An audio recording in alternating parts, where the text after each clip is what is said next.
It's really inexcusable. Our students were failed by the state testing program.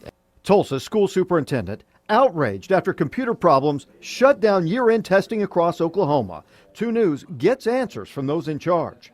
I'm frustrated, and I will be making a recommendation to the State Board of Education that we terminate their contract. We tracked down the state superintendent under fire for her role in the state testing trouble. 2 News is working for you with live team coverage. We begin with Will Dupree live at the Tulsa Education Service Center with how schools are moving forward. Will? Well, Tulsa school administrators here at the Education Service Center behind me kept their fingers crossed today that everything would go well. And luckily, they reported no problems. Now they're trying to figure out what to do for all those students affected by the computer glitches yesterday. A sigh of relief today at Nathan Hale High School in North Tulsa. Feels like the weight of the world isn't on my shoulders anymore. Senior Paris Mayo came to school this morning worried she wouldn't get to take her Algebra 2 test. I was planning on taking it today, so them telling me that I may not have been able to take it today kind of just strung me out a little bit because I don't want to wait. I just want to get it over with. The computers may have all worked fine today, but Tulsa Superintendent Dr. Keith Ballard says he's concerned how all these issues will affect students' scores. We all have to think about what it would be like to have prepared, to be nervous, knowing what the stakes are, get on there, you're knocked off.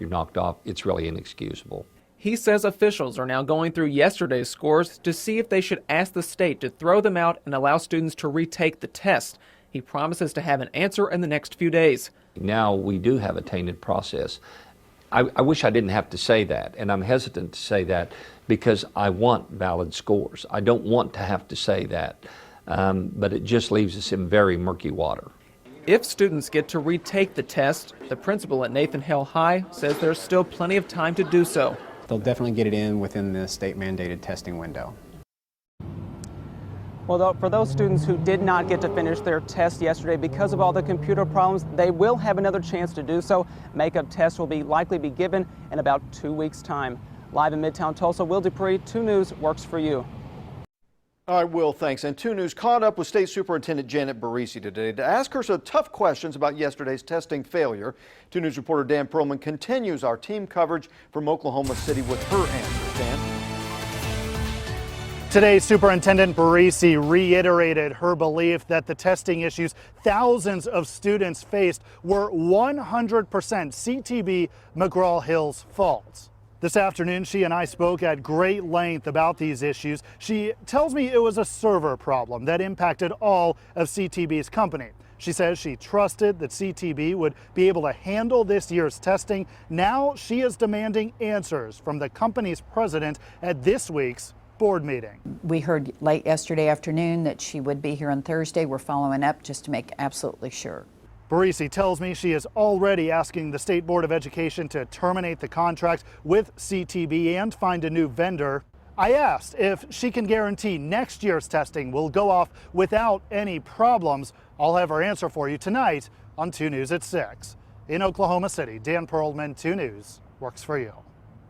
All right, Dan, thanks. Going in depth now, administrators in Indiana are taking note as they prepare for similar tests next week. Indiana is using the same testing company as Oklahoma after experiencing the same disruptions last year.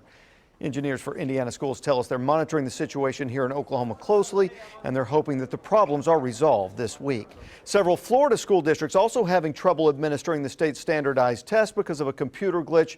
Florida uses a different vendor, and those issues are not statewide, but the schools impacted were told they're scheduling makeup testing days. More in-depth information now on McGraw-Hill, particularly their influence in politics. The company was a big supporter of No Child Left Behind, which became standardized tests became nationwide. And in the last year, they have given out over $200,000 in campaign contributions, mostly for Congress and U.S. Senate. They've also spent nearly $2.3 million on lobbying in Washington for education and finance, but they have not contributed to any of the campaigns in Oklahoma in the past few years.